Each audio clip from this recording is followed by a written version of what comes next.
ఈ రోజు మనం రాజపురం గ్రామంలో నిర్వహించుకుంటున్నాం.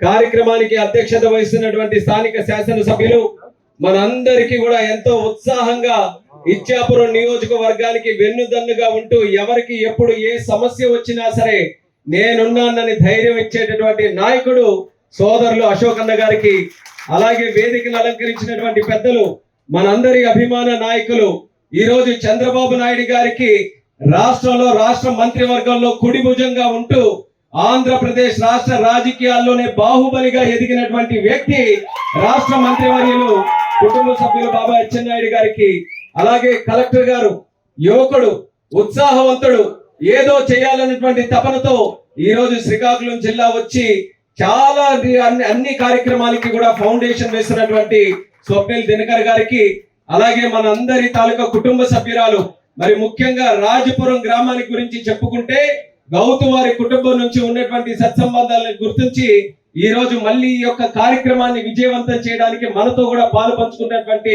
సోదరిమణి సిక్కోలు శివంగి గౌతు శిరీషక్క గారికి, అలాగే వేదికను అలంకరించినటువంటి ప్రజాప్రతినిధులు, అధికార యంత్రాంగం, మరి ముఖ్యంగా జేసీ గారు వచ్చారు. ఈ జిల్లా నలుమూలల నుంచి కూడా చాలా మంది వచ్చారు.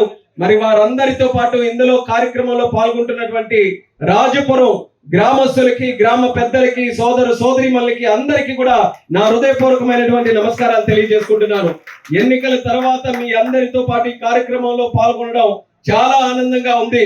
ఇప్పుడే అశోక్ అన్న గారు చెప్పారు, కేంద్ర మంత్రి అయిన తర్వాత ఏదో దూరం అయిపోతున్నారేమో అన్నటువంటి భావన కలుగుతుందని. అటువంటి భావన ఎక్కడ కూడా కలగకుండా చూసుకోవడానికి అన్ని విధాలుగా మీకు అండదండలు అందిస్తూనే ఉంటానని తెలియజేయడానికి ముఖ్యంగా ఈ కార్యక్రమానికి కూడా హాజరు కావడం జరిగింది. వాస్తవానికి ఢిల్లీలో కూడా అనేక కార్యక్రమాలు ఉన్నాయి. అనేక కార్యక్రమాలు ఉన్నప్పటికీ కూడా చంద్రబాబు నాయుడు గారి కార్యక్రమానికి రాలేనప్పుడు అందరూ కూడా చాలా నిరాశ చెందుతారు, బాధపడతారు. ఆ బాధని తొలగించడానికైనా రాజపురం గ్రామానికి ఈ ఖచ్చితంగా వాళ్ళకందరికీ కూడా ఒక భరోసా ఇవ్వాలని పెద్దలందరూ కూడా, రాజుగారు కూడా వచ్చారు, దాసరి రాజు గారు, ఆయన కూడా ధన్యవాదాలు నమస్కారాలు తెలియజేసుకుంటూ అందరం కూడా కలిసికట్టుగా వచ్చామనంటే రాజపురం గ్రామం మీద మాకున్నటువంటి నమ్మకం అటువంటిది అనేది కూడా ఈ సందర్భంగా తెలియజేసుకుంటున్నాను. గతంలో ఎప్పుడు చూసుకున్నా సరే ఈ ఎన్డీఏ ప్రభుత్వానికి, అందులో ముఖ్యంగా తెలుగుదేశం పార్టీకి కంచుకోటలాగా ఉన్నటువంటి గ్రామం మన రాజపురం గ్రామం. అది మొన్న జరిగినటువంటి ఎన్నికల్లో కూడా మీరందరూ కూడా నిరూపించారు. ఆ యొక్క నమ్మకాన్ని నిలబెట్టాల్సినటువంటి బాధ్యత ఈ రోజు ప్రభుత్వం మీద, నాయకులుగా మా అందరి మీద ఉంది.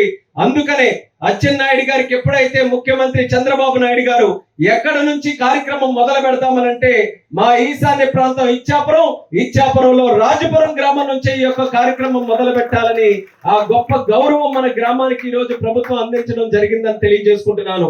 అయితే ఈ 100 రోజుల తాలూకా కార్యక్రమంలో ముఖ్యంగా మనం చేసినటువంటి కొన్ని కార్యక్రమాలు గుర్తు చేసుకోవాలి. ఇందాకే పెద్దలందరూ కూడా చెప్పారు, ఆ రోజు ఎన్నికల్లో కూడా మేమందరం కూడా ఓట్ల కోసం తిరిగినప్పుడు హామీ ఇచ్చాం, 4000 పెన్షన్ చేస్తాం, అది కూడా ఏప్రిల్ నెల నుంచే చేస్తామని హామీ ఇచ్చినటువంటి మాట మీ అందరికీ కూడా గుర్తుంటుంది.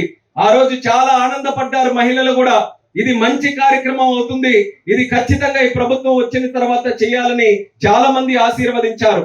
ఆ రోజు ఏ నమ్మకంతోనైతే మాటిచ్చామో, రాష్ట్రంలో అనేక కష్టాలు ఉన్నప్పటికీ కూడా మాట తప్పకుండా జూలై నాటికల్లా 3 నెలల తాలూకా బకాయిలతో కలిపి ఆ నెల పెన్షన్ 7000 రూపాయలు తలుపు తట్టి మీ ఇంటికి ఇచ్చినటువంటి బాధ్యత మన తెలుగుదేశం పార్టీ ప్రభుత్వం, ఎన్డీఏ ప్రభుత్వం తీసుకుందని గర్వంగా తెలియజేసుకుంటున్నాను. రాష్ట్రం మొత్తం మీద 65 లక్షల మందికి ఆ రోజు పెన్షన్లు పంపిణీ చేయడం జరిగింది. అదే తరహాలో ప్రతి నెల 1వ తేదీ వస్తే ఎక్కడా కూడా ఎటువంటి ఆలస్యం లేకుండా ఆదివారం అయితే ఒక రోజు తర్వాత కాకుండా ఒక రోజు ముందే చేసి మీ అందరికీ కూడా పెన్షన్లు ఇచ్చే బాధ్యత చంద్రబాబు నాయుడు గారు తీసుకుంటున్నారని తెలియజేస్తున్నాను. వికలాంగులకి 3000ది ఇది చిన్న విషయం కాదు. రాష్ట్రం తాలూకా పరిస్థితి అచ్చెన్నాయుడు గారు చెప్పినట్టు ఈ రోజు ఒక పేషెంట్ ఐసీయూలో ఉంటే ఏ రకంగా ఉంటుందో ఈ రోజు ఆంధ్రప్రదేశ్ రాష్ట్రం తాలూకా పరిస్థితి ఆ రకంగా ఉంది. జగన్మోహన్ రెడ్డి తాలూకా 5 సంవత్సరాల పరిపాలనలో రాష్ట్రంలో రోడ్లు ఉన్నాయి, కానీ రోడ్ల మీద రోడ్డు తక్కువ, గుంతలు ఎక్కువగా ఉన్నాయి.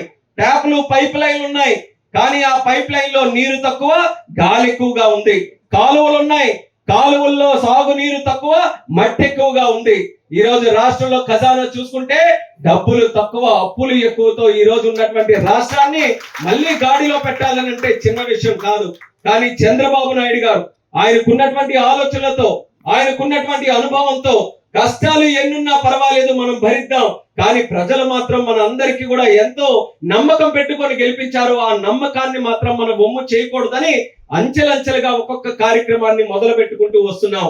పెన్షన్ల కార్యక్రమం చేశాం, 5 రూపాయలకి అన్నం పెట్టే కార్యక్రమం. ఎవరికైనా తప్పు చేసిందా అన్నా క్యాంటీన్ అని అడుగుతున్నాను.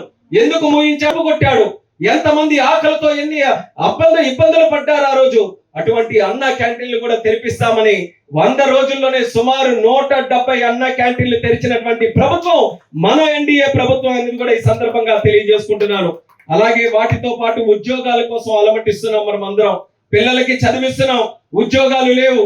అటువంటి సమస్య కూడా గుర్తించి చంద్రబాబు నాయుడు గారు వచ్చిన వెంటనే పెట్టినటువంటి ఒక సంతకం, మళ్ళీ డిఎస్సి టీచర్ ఉద్యోగాలు సుమారు 16,000 ఉద్యోగాలకి నోటిఫికేషన్ తీసినటువంటి ఘనత కూడా మన ప్రభుత్వం వచ్చి 100 రోజుల్లో చేసినటువంటి ఘనతని తెలియజేస్తున్నాను. ఇలా ఎన్నో కార్యక్రమాలు. ఒక పక్కన కష్టాలు ఉన్నప్పటికీ కూడా రాష్ట్రం డెవలప్ చేయాలని ఒక పక్కన రాష్ట్ర ప్రభుత్వం, మరొక పక్కన కేంద్ర ప్రభుత్వం ఇద్దరు కూడా కలిసి కార్యక్రమాలు చేయడం జరుగుతుంది. అది రానున్న కాలంలో ఏదైతే ఈ 100 రోజుల్లో చిన్న ఫౌండేషన్ మనం వేసుకున్నామో, ఈ ఫౌండేషన్ మరింత బలోపేతం చేసుకొని భవిష్యత్తులో ఇంకా మంచి కార్యక్రమాలు చేయడానికి అన్ని చర్యలు కూడా తీసుకుంటామని ప్రజల అందరికీ కూడా ఒక నమ్మకం ఈ సందర్భంగా తెలియజేస్తున్నాం. చాలా కార్యక్రమాలు మీ దృష్టిలో ఉన్నాయి, కానీ ఒక్కసారిగా అన్ని చేయాలనంటే ఈ కష్టమైనటువంటి స్థితిలో చేయడానికి చాలా ఇబ్బందులు ఉన్నాయి. ఈ రోజు ఈ చెత్త ఏదైతే జగన్మోహన్ రెడ్డి రాష్ట్రం అంతా కూడా చెత్త వదిలి వెళ్ళాడో, ఆ చెత్తని తీయడానికి ఈ రోజు పనంతా కూడా సరిపోతుంది. అయినప్పటికీ కూడా ప్రజల తాలూకా నమ్మకం నిలబెట్టాలని అన్ని కార్యక్రమాలు కూడా చేస్తున్నాం. భవిష్యత్తులో మనం ముఖ్యంగా శ్రీకాకుళం జిల్లా చాలా సందర్భాల్లో మనం అందరం కూడా మాట్లాడుకుంటాం, ఇంకా అభివృద్ధికి నోచుకోలేనటువంటి జిల్లా అని. ఆ తాలూకా రూపురేఖలు మార్చాలని ఈ రోజు యంగ్ టీమ్ తో అందరం కూడా కలిసికట్టుగా పనిచేస్తున్నాం.